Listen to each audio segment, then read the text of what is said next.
जय हिंद साथियों, नमस्कार। स्वागत है मित्र आप सभी का आपके अपने चैनल पर। तो आप लोग फटाफट लाइव आ जाएं, क्लास स्टार्ट हो चुकी है मित्र। आज की इस क्लास में हम लोग यूपी ट्रिपल एससी पेट के लिए प्रैक्टिस सेट को हल करेंगे, जो कि उत्कर्ष प्रकाशन का है।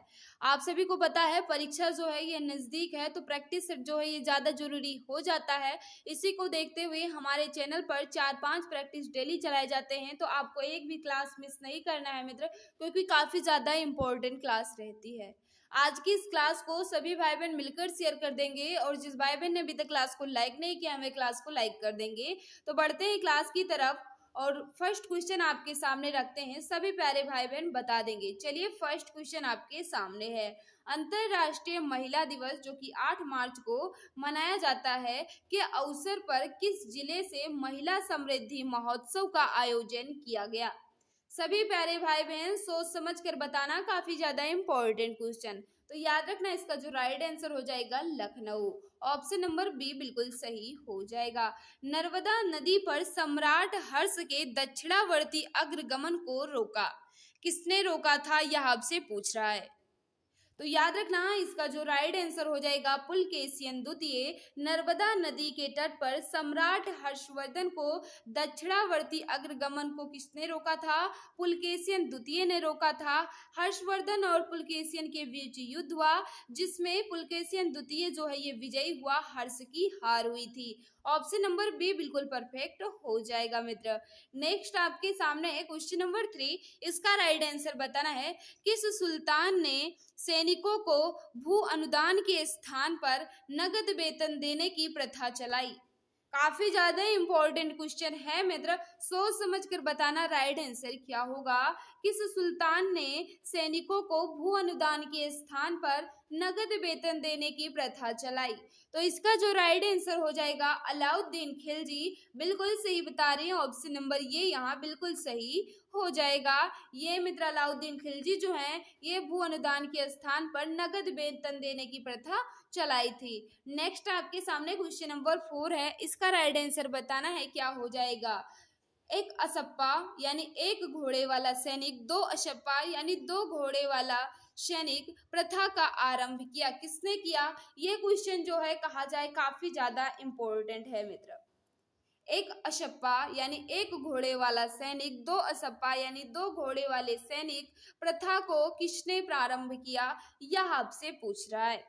इसका जो राइट आंसर हो जाएगा अलाउद्दीन खिलजी ही ने किया था। ऑप्शन नंबर ये यहाँ बिल्कुल परफेक्ट होगा मित्र। जो भी प्यारे भाई बहन हमारे बता रहे हैं ऑप्शन नंबर ये बिल्कुल सही हो जाएगा।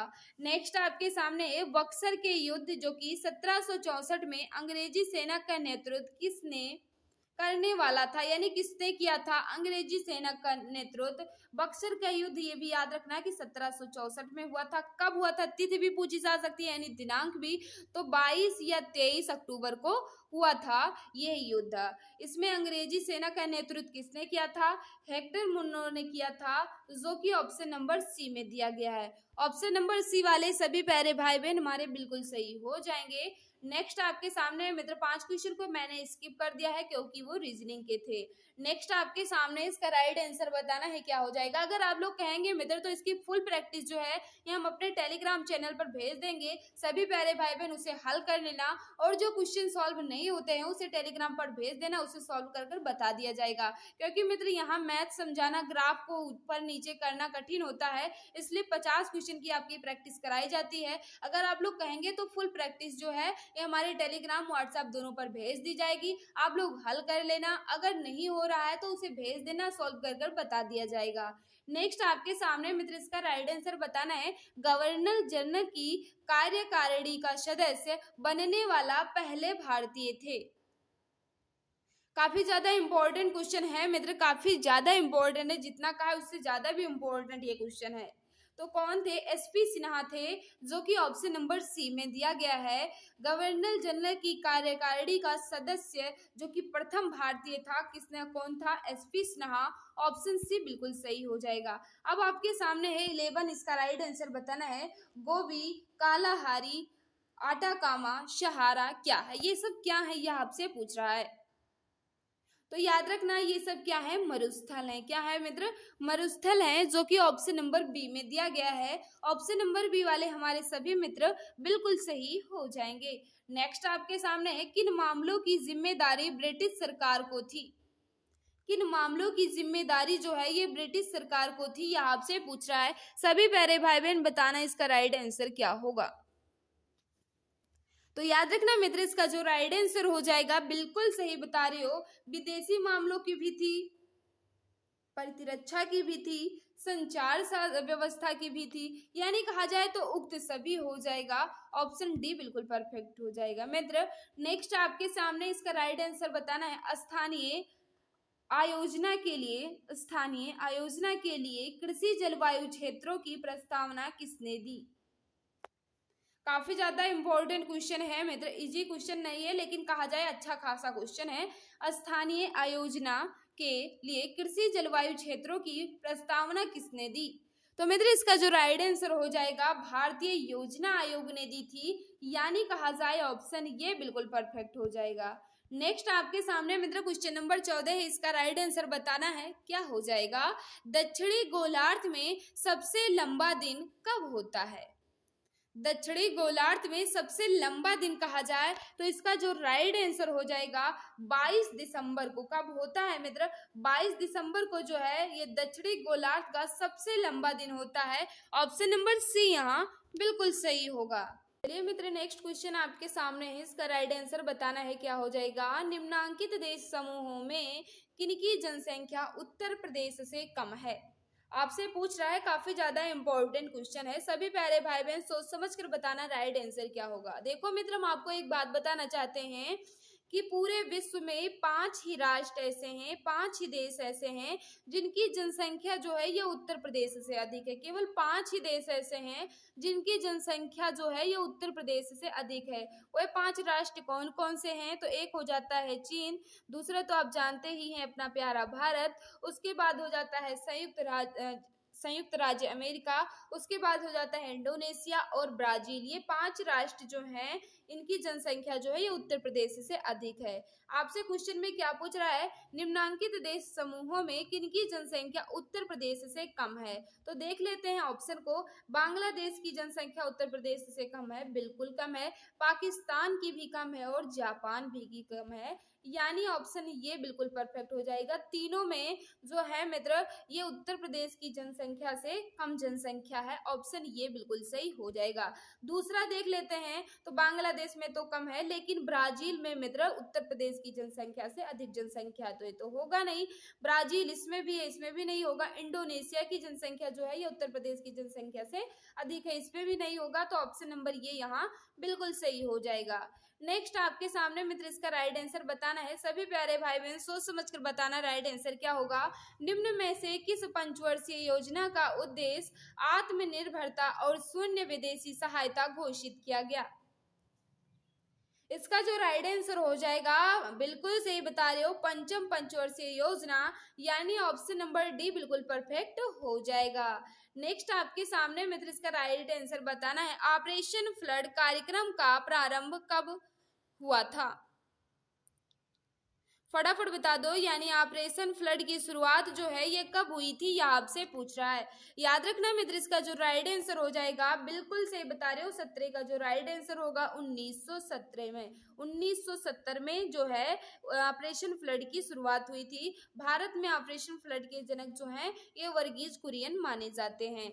नेक्स्ट आपके सामने मित्र क्वेश्चन नंबर 18, इसका राइट आंसर बताना है। राष्ट्रीय ग्रामीण पेयजल कार्यक्रम एक हिस्सा है, किसका हिस्सा है, ये आपसे पूछ रहा है। मित्र जल्दी जल्दी आंसर देने की कोशिश करेंगे। तो भारत निर्माण का हिस्सा है, यानी ऑप्शन नंबर बी बिल्कुल सही हो जाएगा।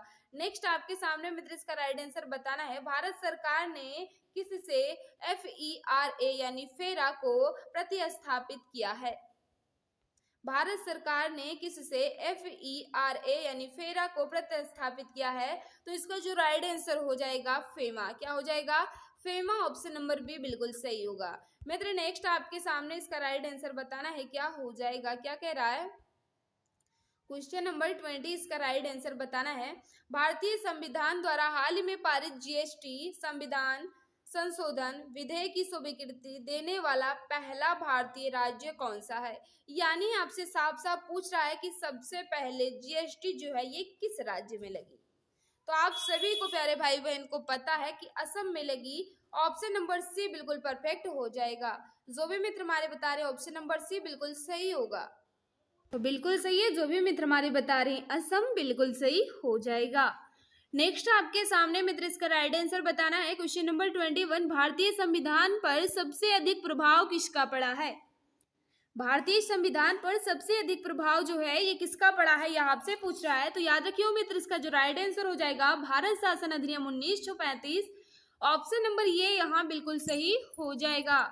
नेक्स्ट आपके सामने है, शराबबंदी संविधान के किस अनुच्छेद में निर्देशित है। काफी ज्यादा इंपॉर्टेंट क्वेश्चन है मित्र, कहा जाए बहुत ही इंपॉर्टेंट है कि शराबबंदी संविधान के किस अनुच्छेद में निर्देशित है। तो इसका जो राइट आंसर हो जाएगा बिल्कुल सही बता रही अनुच्छेद 47 में। ऑप्शन नंबर ये यहाँ बिल्कुल सही हो जाएगा। भारतीय संविधान के अनुच्छेद 17 का संबंध है। अनुच्छेद 17 का संबंध जो है ये किससे है, यह आपसे पूछ रहा है। याद रखियो मित्र इसका जो राइट आंसर हो जाएगा अस्पृश्यता उन्मूलन से, यानी छुआछूत से है। ऑप्शन नंबर सी बिल्कुल सही हो जाएगा। नेक्स्ट आपके सामने लोकसभा का पहला आम चुनाव कब हुआ था। लोकसभा का पहला आम चुनाव जो है ये कब हुआ था, यह आपसे पूछ रहा है। मित्र जल्दी जल्दी आंसर देने की कोशिश करना, क्योंकि टाइम वेस्ट करना बिल्कुल भी मकसद नहीं है। याद रखना इसका जो राइट आंसर हो जाएगा, लोकसभा का पहला आम चुनाव जो है ये 1952 में हुआ था, जो कि ऑप्शन नंबर बी में दिया गया है। ऑप्शन बी वाले हमारे सभी मित्र बिल्कुल सही हो जाएंगे। नेक्स्ट आपके सामने इसका राइट आंसर बताना है, संविधान के किस प्रावधान में कहा गया है कि विधि के प्राधिकार के बिना न तो कोई कर लगाया जा सकता है और न ही एकत्र किया जा सकता है। यानी आपसे पूछ रहा है संविधान के किस प्रावधान में कहा गया है कि विधि के प्राधिकार के बिना ना तो कोई कर लगाया जा सकता है और ना ही एकत्र किया जा सकता है। तो इसका जो राइट आंसर हो जाएगा अनुच्छेद 265 में यही बात कही गई है। ऑप्शन नंबर ये यहाँ बिल्कुल सही हो जाएगा। कंप्यूटर है, कंप्यूटर जो है ये क्या है। तो याद रखना आप सभी को पता है, सभी प्यारे भाई बहन जानते होंगे कि इलेक्ट्रॉनिक मशीन है। कंप्यूटर जो है ये इलेक्ट्रॉनिक मशीन है। ऑप्शन ये बिल्कुल सही होगा। मित्र नेक्स्ट आपके सामने है, निम्नलिखित में से कौन सा रासायनिक परिवर्तन नहीं है। रासायनिक परिवर्तन कौन सा नहीं है, यह आपसे पूछ रहा है। तो इसका जो राइट आंसर हो जाएगा बिल्कुल सही, पानी का वाष्प में रूपांतर जो है ये रासायनिक परिवर्तन नहीं है। बाकी तीनों जो है ये रासायनिक परिवर्तन के अंतर्गत आएंगे। नेक्स्ट आपके सामने पौधों में पत्तियों से भोजन लेकर शेष भागों में कौन पहुंचाता है। भोजन की बात कर रहा है मित्र, ध्यान दीजिएगा, जल की बात नहीं कर रहा है। कोई भी मित्र गलती या तुक्का नहीं लगाएगा। इसका जो राइट आंसर हो जाएगा, जब आपसे कहेगा भोजन लेकर शेष भागों में कौन पहुंचाता है तो फ्लोएम हो जाएगा। जब आपसे कहेगा जल लेकर शेष भागों में कौन पहुंचाता है तो जाइलम हो जाएगा। जल की बात आएगी तो आप जाइलम कह देंगे और फ्लोएम की भोजन की बात आएगी तो फ्लोएम आप कह देंगे। ऑप्शन डी बिल्कुल सही होगा मित्र। नेक्स्ट आपके सामने इसका राइट आंसर बताना है, जीवधारियों की रचनात्मक एवं कार्यात्मक इकाई क्या कहलाती है। जीवधारियों की रचनात्मक एवं कार्यात्मक इकाई जो है ये क्या कहलाती है, बता दो मित्र इसका राइट आंसर क्या होगा। तो जो भी प्यारे भाई बहन हमारे बता रहे बिल्कुल सही बता रहे हो, कोशिका कहलाती है। ऑप्शन ये यहाँ बिल्कुल सही हो जाएगा। मित्र नेक्स्ट आपके सामने है, सबसे खराब वायु प्रदूषण उत्पन्न करने वाला पदार्थ है। सबसे खराब वायु प्रदूषण जो है ये कौन सी गैस पैदा करती है, यह आपसे पूछ रहा है। बता दो मित्र क्वेश्चन नंबर 30 का राइट आंसर क्या होगा। मित्र याद रखना इसका जो राइट आंसर हो जाएगा कार्बन मोनोऑक्साइड हो जाएगा, जो कि ऑप्शन नंबर सी में दिया गया है। ऑप्शन सी वाले हमारे सभी भाई बहन बिल्कुल सही हो जाएंगे। ऑप्शन नंबर सी बिल्कुल परफेक्ट हो जाएगा। अब आपके सामने आ चुके हैं मित्र हिंदी के क्वेश्चन। किसके, हिंदी के क्वेश्चन आ चुके हैं। आप सभी प्यारे भाई को टारगेट 5 में 5 रखना है, क्योंकि काफी ज्यादा इजी है। क्या कह रहा है, कौन सा वाक्य शुद्ध है, कौन सा वाक्य बिल्कुल परफेक्ट रूप से लिखा गया है। तो याद रखना दही खट्टी है, ना जी, खट्टी क्यों है? क्योंकि दही जो है ये पुल्लिंग है तो खट्टा होगा। क्या हो जाएगा? ऑप्शन बी बिल्कुल परफेक्ट होगा। दही जो है ये खट्टा होता है। ऑप्शन नंबर बी बिल्कुल सही हो जाएगा। जगन्नाथ में कौन सी संधि है? बताओ मित्र, इसका राइट आंसर क्या होगा? जगन्नाथ में कौन सी संधि है? सबसे पहले हम इसका संधि विच्छेद ही कर लेते हैं। क्या हो जाएगा? जगत प्लस नाथ। क्या हो जाएगा? जगत प्लस नाथ जो है इसका संधि विच्छेद हो जाएगा। तो इसमें आप साफ साफ बता सकते हैं कि इसमें व्यंजन संधि है, जो कि ऑप्शन नंबर बी में दिया गया है। तो ऑप्शन नंबर बी वाले हमारे सभी मित्र बिल्कुल सही हो जाएंगे। नेक्स्ट आपके सामने है, मन का दुर्भाव वाक्यांश के लिए एक शब्द है। मन का दुर्भाव वाक्यांश के लिए एक शब्द जो है ये कौन सा है? तो इसका याद रखना, मनोमालिन्य, यानी ऑप्शन नंबर सी बिल्कुल सही होगा। मित्र ऑप्शन नंबर सी बिल्कुल परफेक्ट हो जाएगा। नेक्स्ट आपके सामने, निम्न में हाथी का पर्यायवाची शब्द है। हाथी का पर्यायवाची शब्द या समानार्थी शब्द क्या है? तो याद रखियो मित्र, इसका जो राइट आंसर हो जाएगा बिल्कुल सही, बिल्कुल सही बता रहे हो। कुंजर जो है ये हाथी का पर्यायवाची या समानार्थी है। गज भी होता है, याद रखना, गज भी होता है और हस्ती भी होता है, हाथी भी होता है, कुंजर भी होता है। ऑप्शन नंबर बी बिल्कुल परफेक्ट हो जाएगा। परुष शब्द का विलोम है। परुष का विलोम जो है, right answer option number D बिल्कुल परफेक्ट हो जाएगा, कोमल। नेक्स्ट आपके सामने मित्र इसका राइट आंसर बताना है। बीच में क्वेश्चन को हम स्किप कर देते हैं क्योंकि जीके के क्वेश्चन ही हम आपके करवाएंगे। अगर आप लोग कह देंगे मित्र तो इसकी फुल पीडीएफ हमारे टेलीग्राम चैनल और व्हाट्सएप दोनों पर दे दी जाएगी। अगर कोई भी क्वेश्चन आपसे सॉल्व नहीं होता तो आप उसे भेज दे देना, उसके बाद उसे सॉल्व कर आपको बता दिया जाएगा। क्या कह रहा है? भारत ने नेपाल को कैसा देश बनाने की बदलाव की प्रक्रिया में सहयोग दिया है? भारत ने नेपाल को कैसा देश बनाने की बदलाव की प्रक्रिया में सहयोग दिया है? तो इसका जो राइट आंसर हो जाएगा, समृद्ध, शांत, स्थिर एवं लोकतांत्रिक, यानी ये चारों हो जाएंगे। ऑप्शन नंबर सी बिल्कुल परफेक्ट होगा। जो भी मित्र हमारे बता रहे हैं ऑप्शन नंबर सी बिल्कुल सही हो जाएगा। नेक्स्ट आपके सामने मित्र क्वेश्चन नंबर 62 है। इसका राइट आंसर बताना है। आंध्र प्रदेश एक भाषाई राज्य के रूप में गठित किया गया किस सन में? सभी प्यारे भाई बहन सोच समझ कर बताना और जल्दी जल्दी आंसर देने की कोशिश करना। याद रखना, ये भी पूछा जा सकता है कि भाषाई आधार पर सबसे पहला कौन सा राज्य गठित हुआ? तो आप कहेंगे आंध्र प्रदेश। किस सन में हुआ? तो आप कहेंगे 1953 में हुआ, जो कि ऑप्शन नंबर बी में दिया गया है। ऑप्शन नंबर बी वाले हमारे सभी प्यारे भाई बहन बिल्कुल सही हो जाएंगे। नेक्स्ट आपके सामने मित्र इसका राइट आंसर बताना है। 33वें संवैधानिक संशोधन अधिनियम द्वारा लोकसभा की अधिकतम संख्या कितने निर्धारित की गई? यानी आपसे पूछ रहा है 31वें संविधान संशोधन के द्वारा लोकसभा की अधिकतम संख्या कितनी निर्धारित की गई? सभी प्यारे भाई बहन सोच समझकर बताना इसका राइट आंसर क्या हो जाएगा। याद रखना मित्र, जब आपसे कहेगा 31वें संवैधानिक संशोधन अधिनियम द्वारा लोकसभा की अधिकतम संख्या कितनी निर्धारित की गई, तब आप कहेंगे इसका राइट आंसर क्या होगा? 545। लेकिन वर्तमान में अधिकतम संख्या कितनी है ये भी याद रखना, 552 है। कितनी हो जाएगी? अधिकतम संख्या की बात कर रहा है तो इस समय अधिकतम संख्या 552 है। लेकिन 31वें संवैधानिक संशोधन अधिनियम द्वारा लोकसभा की अधिकतम संख्या कितनी निर्धारित की गई थी? 545। नेक्स्ट आपके सामने मित्र इसका राइट आंसर बताना है। विश्व मानवाधिकार दिवस किस दिन मनाया जाता है? विश्व मानवाधिकार दिवस जो है ये किस दिन मनाया जाता है? सभी प्यारे भाई बहन बता दो इसका राइट आंसर क्या होगा। तो बिल्कुल सही, सभी प्यारे भाई बहन सभी मित्रों को पता है कि 10 दिसंबर को मानवाधिकार दिवस मनाया जाता है, विश्व मानवाधिकार दिवस। ऑप्शन डी बिल्कुल परफेक्ट होगा।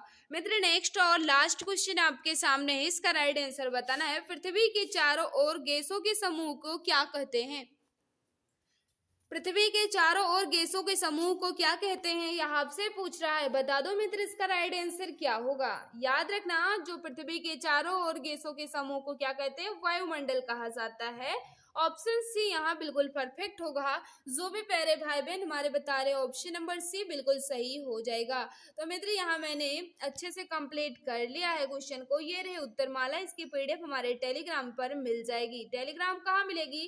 तो याद रखना टेलीग्राम जो है क्या नाम है, एग्जाम गुरुजी बाय अरविंद सर, के नाम से टेलीग्राम चैनल बना है, वहां जाइए और आप जुड़ जाइए, वहां आपको इसकी पीडीएफ मिल जाएगी, या आप हमारे व्हाट्सएप ग्रुप से जुड़े हैं, वहां भी इसकी पीडीएफ दे दी जाएगी। अगर आप लोग चाहते हैं कि इसका फुल प्रैक्टिस दे दिया जाए तो बता देना, हम आपको फुल प्रैक्टिस आपके टेलीग्राम चैनल और व्हाट्सएप ग्रुप दोनों पर दे देंगे। अगर कोई क्वेश्चन आपसे सॉल्व नहीं होता तो आप भेज देना, या आप कहीं भी भेज देना, टेलीग्राम पर, व्हाट्सएप कहीं पर भेज देना, आपको सॉल्व कर बता दिया जाएगा। मित्र, आज की क्लास जो है आपको कैसी लगी कमेंट में जरूर बताना। अगर किसी क्वेश्चन में डाउट है तो आप बेझिझक कमेंट करके पूछ सकते हैं, मैं जवाब देने की पूरी कोशिश करूंगी। कोई भी क्वेश्चन में आपको तनिक भी डाउट है तो आप बेझिझक पूछ सकते हैं। मित्र, आज की क्लास जो है आपको कैसी लगी कमेंट बॉक्स में जरूर बताना। और जिस भाई बहन ने अभी तक चैनल को सब्सक्राइब नहीं किया है, पहली बार जुड़े हैं, वह चैनल को सब्सक्राइब कर लेंगे और बेल आइकन को प्रेस कर देंगे ताकि क्लास की नोटिफिकेशन टाइम टू टाइम मिला करे। तो मित्र, आज की इस क्लास में बस इतना ही। सभी को बाय बाय, सभी को नमस्कार, जय हिंद, जय भारत, वंदे मातरम।